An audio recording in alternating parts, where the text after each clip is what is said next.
نحمد و نصلی علی رسول الکریم اما بعد اعوذ باللہ من الشیطان الرجیم بسم اللہ الرحمن الرحیم افلم یدبروا القول ام جاءہم ما لم یأتی آباءہم الاولین ام لم یعرفوا رسولہم فہم لہ منکرون ام یقولون بہ جنۃ بل جاءہم بالحق وَأَكْثَرُهُمْ لِلْحَقِّ كَارِهُونَ وَلَوِ اتَّبَعَ الْحَقُّ أَهْوَاءَهُمْ لَفَسَدَتِ السَّمَاوَاتُ وَالْأَرْضُ وَمَنْ فِيهِنَّ بَلْ آتَيْنَاهُمْ بِذِكْرِهِمْ فَهُمْ عَنْ ذِكْرِهِمْ مُعْرِضُونَ أَمْ تَسْأَلُهُمْ خَرْجًا فَخَرَاجُ رَبِّكَ خَيْرٌ وَهُوَ خَيْرُ الرَّازِقِينَ وَإِنَّكَ لَتَدْعُوهُمْ إِلَىٰ صِرَاطٍ مُّسْتَقِيمٍ وَإِنَّ الَّذِينَ لَا يُؤْمِنُونَ بِالْآخِرَةِ عَنِ الصِّرَاطِ لَنَاكِبُونَ وَلَوْ رَحِمْنَاهُمْ وَكَشَفْنَا مَا بِهِمْ مِنْ ضُرٍّ لَلَجُّوا فِي طُغْيَانِهِمْ يَعْمَهُونَ۔ ابھی آپ نے سورہ مومنون کی آیت 68 سے 75 کی تلاوت سماعت فرمائی۔ ان آیتوں کا ترجمہ اور تفسیر اس طرح ہے: افلم یدبروا القول ام جاءہم ما لم یأتی آباءہم الاولین، آیت 68۔ ام لم یعرفوا رسولہم فہم لہ منکرون، آیت 69۔ ام یقولون بہ جنۃ بل جاءہم بالحق واکثرہم للحق کارہون ولو اتبع الحق اہواءہم لفسدت السماوات والارض ومن فیہن بل آتیناہم بذکرہم فہم عن ذکرہم معرضون، آیت 71۔ ام تسألہم خرجا فخراج ربک خیر وَهُوَ خَيْرُ الرَّازِقِينَ، آیت 72۔ وَإِنَّكَ لَتَدْعُوهُمْ إِلَىٰ صِرَاطٍ مُّسْتَقِيمٍ، آیت 73۔ وَإِنَّ الَّذِينَ لَا يُؤْمِنُونَ بِالْآخِرَةِ عَنِ الصِّرَاطِ لَنَاكِبُونَ، آیت 74۔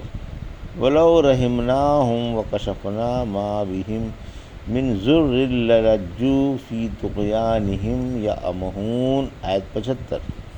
ترجمہ: پھر کیا انہوں نے اس میں غور نہیں کیا، یا ان کے پاس وہ چیز آئی جو ان کے پہلے باپ دادا کے پاس نہ آئی تھی، یا کیا انہوں نے اپنا رسول نہیں پہچانا کہ اس کے ماننے کو تیار نہیں، یا یہ کہتے ہیں کہ اسے تو جنون ہے، بلکہ ان کے پاس سچی بات آ گئی ہے اور ان میں سے اکثر سچی بات کو ناپسند کرتے ہیں، اور اگر اللہ ان کی خواہشوں کی پیروی کرتا تو آسمان و زمین اور ان کی درمیانی چیزیں درہم برہم ہو جاتیں، بلکہ ہم ان کے پاس ان کی نصیحت لے کر آ گئے ہیں۔ اب وہ اپنی نصیحت سے اعراض کر رہے ہیں۔ کیا آپ ان سے خراج مانگتے ہیں؟ آپ کے رب کی اجرت سب سے بہتر ہے اور وہ بہترین روزی رساں ہے۔ یقیناً آپ انہیں سیدھی راہ کی طرف بلا رہے ہیں، اور جو آخرت پر ایمان نہیں لاتے وہ اس راہ سے مڑ رہے ہیں۔ اگر ہم ان پر ترس کھا کر ان کی تکلیفوں کو دور کر دیں تو پھر یہ اپنی سرکشی پر جم کر بہکنے لگیں گے۔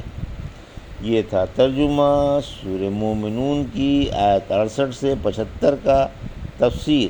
آیت 68: مشرکوں کی ترویج و برائی۔ مشرکوں کی جو اس قرآن عظیم میں غور و فکر نہیں کرتے، اسے سمجھنے کی کوشش نہیں کرتے اور اس سے منہ موڑے ہوئے ہیں، ترویج و برائی ہے۔ کس قدر بدبختی ہے کہ اللہ نے انہیں ایک ایسی جامع کتاب کے ساتھ خاص کیا جو کسی ایسے رسول پر جو رحمت عالم صلی اللہ علیہ وسلم سے زیادہ کامل ہو نہیں اتری، یعنی نہ آپ سے زیادہ کوئی کامل رسول ہے اور نہ یہ جامع کتاب آپ کے سوا کسی اور پر اتری ہے۔ آپ صلی اللہ علیہ وسلم سب سے زیادہ کامل، اشرف اور افضل ہیں، اور قرآن جامع ترین کتاب ہے۔ ذرا غور کیجئے، انہی کے باپ دادا کے پاس جو جاہلیت میں فوت ہو چکے ہیں، نہ کوئی کتاب آئی اور نہ کوئی ڈرانے والا۔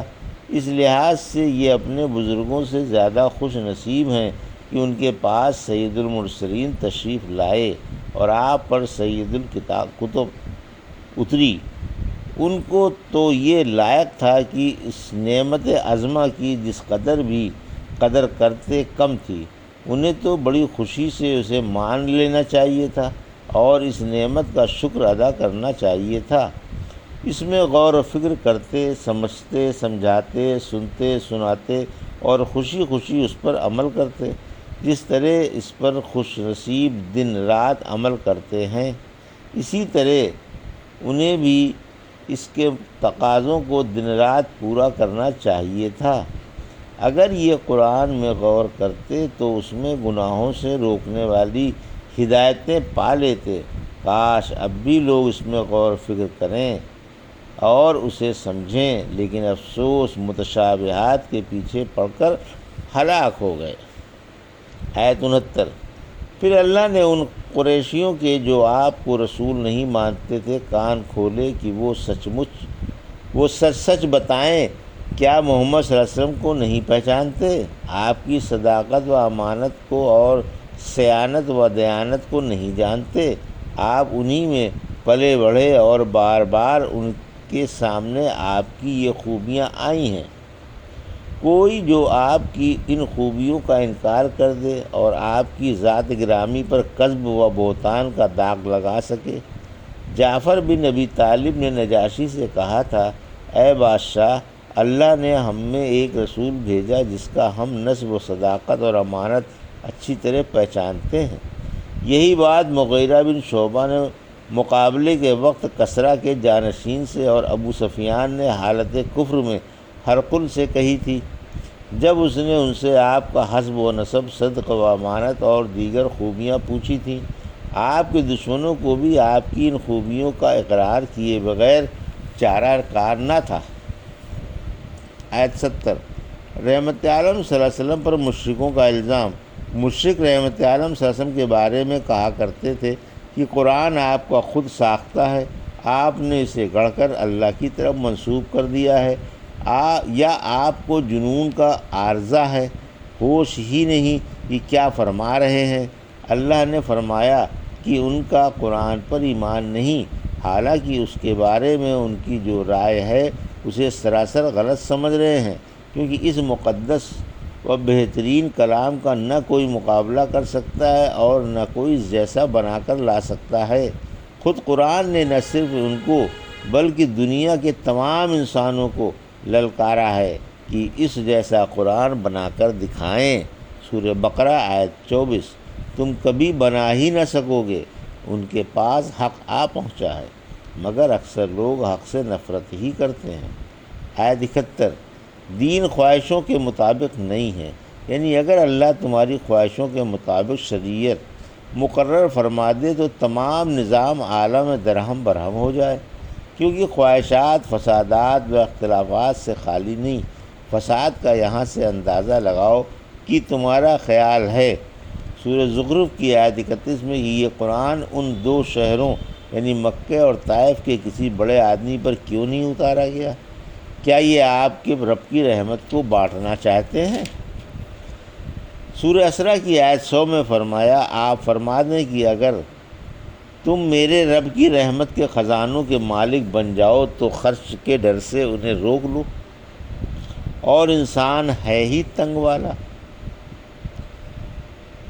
سورہ نساء کی آیت 53 میں فرمایا، کیا ملک میں ان کا کوئی حصہ ہے؟ پھر تو وہ لوگوں کو کھجور کے چھلکے کے برابر بھی نہ دیں۔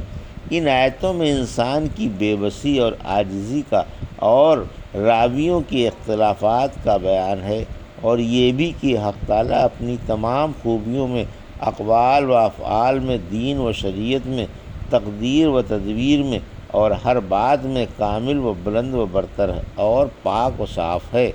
اس کے سوا نہ کوئی معبود ہو سکتا ہے اور نہ رب۔ پھر فرمایا، بلکہ ہم ان کے پاس ان کا ذکر قرآن لے کر آئے ہیں مگر یہ اس سے کترا رہے ہیں۔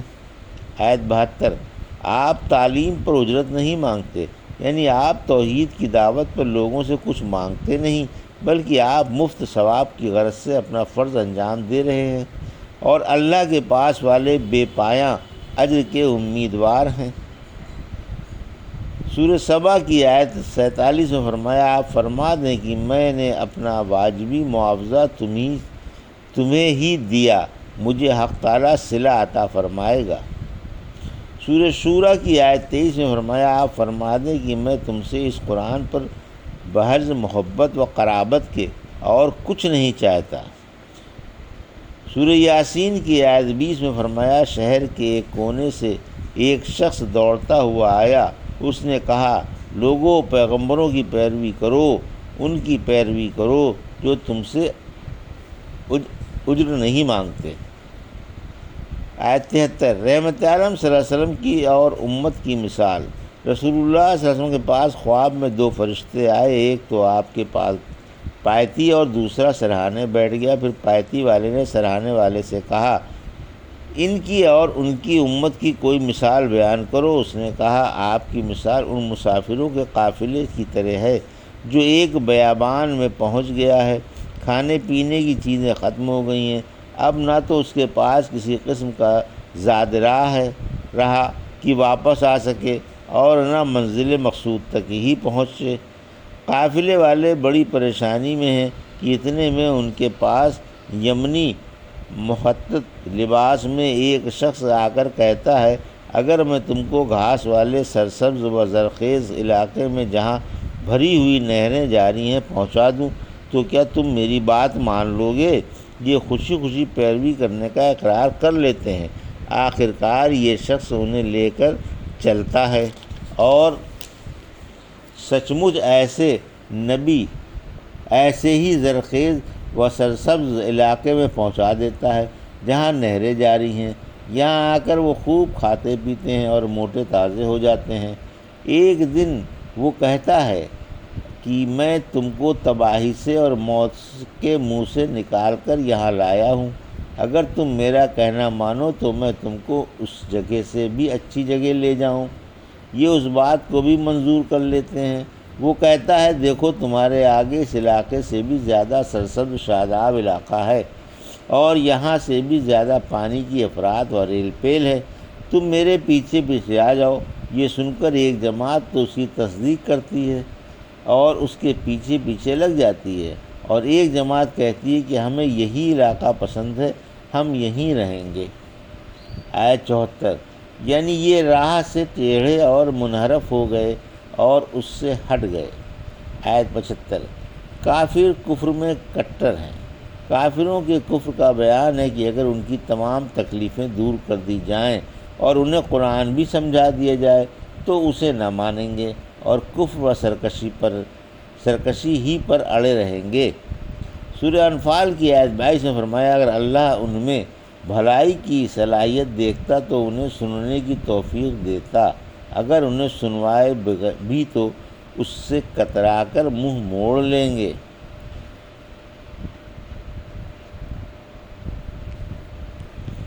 یہ تھا سورہ مومنون کی آیت 68 سے 75 کا ترجمہ اور تفسیر جو بھی آپ نے سماعت فرمائی۔